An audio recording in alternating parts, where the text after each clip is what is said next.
सवेरे भी कुटिया पे सत्संग किया है।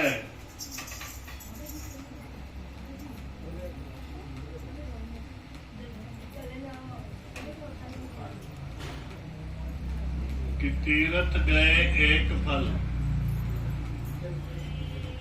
कोई तीर्थों पे जाता है, तन की, मन की, धन की कुर्बानी करता है, उसको एक फल की प्राप्ति होती है।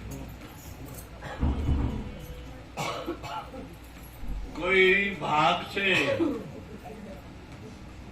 कर्मों से संतों के पास आ जाए,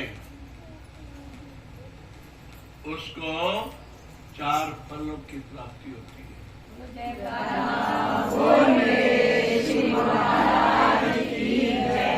और जो कोई अपने महापुरुषों के पास आ जाता है, अपने सतगुरु के पास आ जाता है, अपने गुरु के पास आ जाता है, तो वो बगैर गिनती के उसकी झोली भर देते हैं।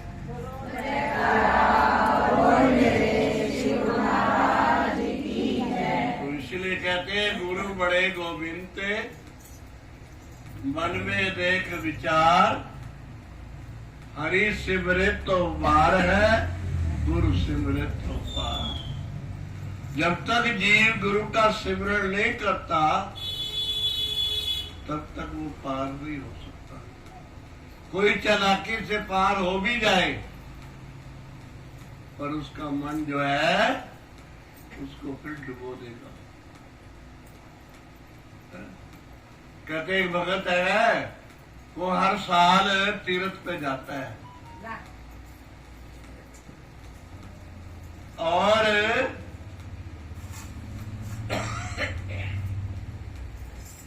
जब जाता है तो रास्ते में जहां भी रुकता है, वो उनसे पहले पूछता है कि आप तीर्थ गए हैं? अगर उन्होंने कहा ठीक है गए हैं, तो उधर रुक जाता है। जो तीर्थ नहीं गया उनके घर नहीं रुकता। अब वो घर से चला है तो पूछा लोगों से, किसी से, रात हो गई थी, तो उनसे पूछा भाई मुझे यहाँ पे रात रुकना है। उन्होंने कहा रुको, क्योंकि तीर्थ दूर था। फिर उसने पूछा कि भाई आप तीर्थ गए हैं कि नहीं? कहता फिर मैं नहीं रुकूंगा। ऐसे ही उसने 2-4 घरों से पूछा, और पूछता पूछता ना तो रास्ते में कुटिया आ गई। लिखा श्री आनंदपुर सत्संग भवन, और महात्मा जी गेट में खड़े हैं। कहने लगा इनसे क्या पूछना है, ये तो तीर्थों पे जाते ही होंगे। तो महात्मा जी से कहा कि हमने रात को रुकना है यहाँ पे। उन्होंने कहा रुको, बड़ी खुशी से। रात को वहां पे रुके, लंगर उंगर खाया, आराम किया। अब सवेरे जब वो उठा जाने लगा, तो महात्मा जी को कहने लगा मुझे जरा गंगा का तीर्थ का रास्ता बता दो।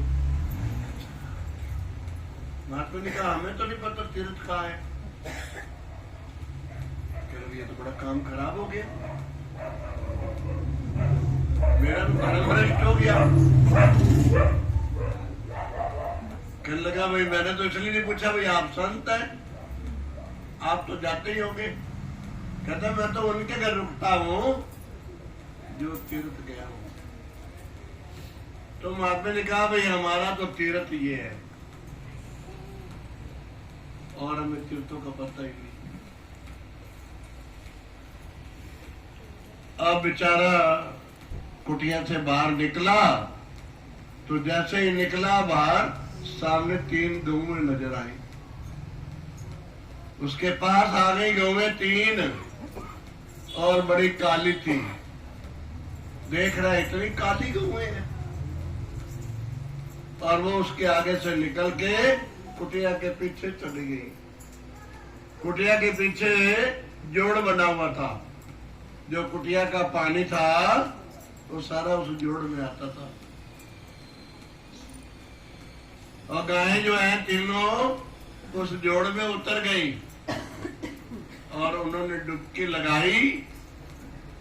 गाय बिल्कुल पाक पवित्र वाइट हो गई। वो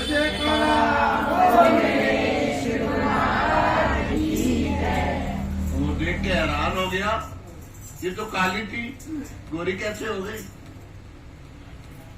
उनके पास आया, प्रणाम किया और पूछा, भाई आप कौन? कि हम तीनों बहनें हैं, गंगा यमुना सरस्वती। गृहस्थी लोग आते हैं तीर्थों पे, सुबह से शाम तक कपट छल करते हैं, बेईमानियां करते हैं, झूठ बोलते हैं।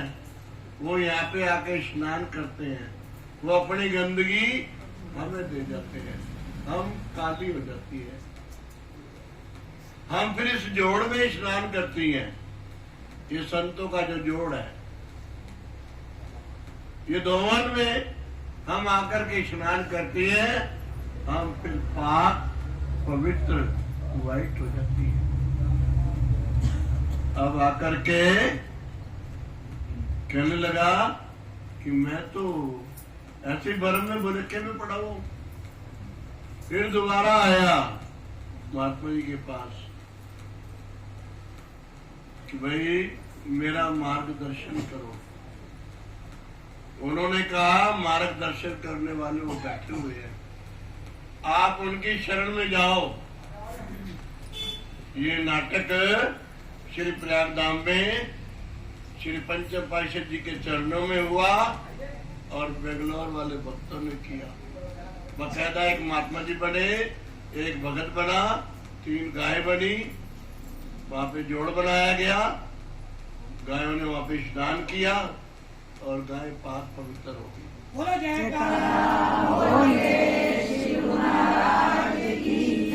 अब वो भगत जी श्री चरणों में आए और गुरु महाराज जी को प्रणाम किया, मत्था टेका और कहा, भाई मेरा मार्गदर्शन करो।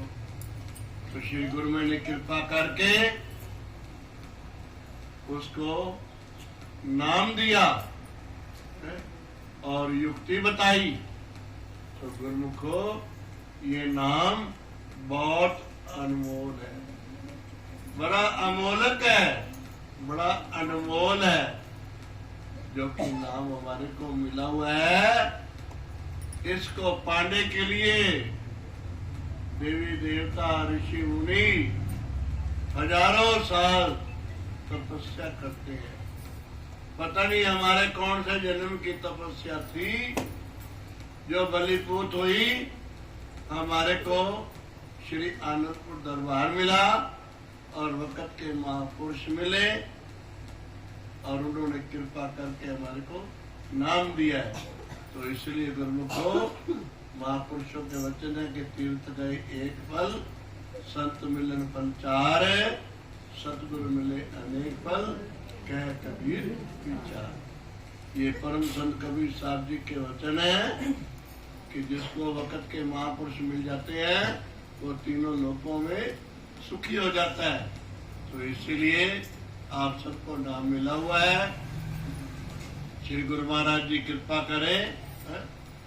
अभी भगत जी भी बारे बता रहे थे, संत नगर में गुरु ने फरमाया है, जो भजन नहीं करता उसको 5 थप्पड़ पड़ेंगे। अब सोच लो कौन करता है कौन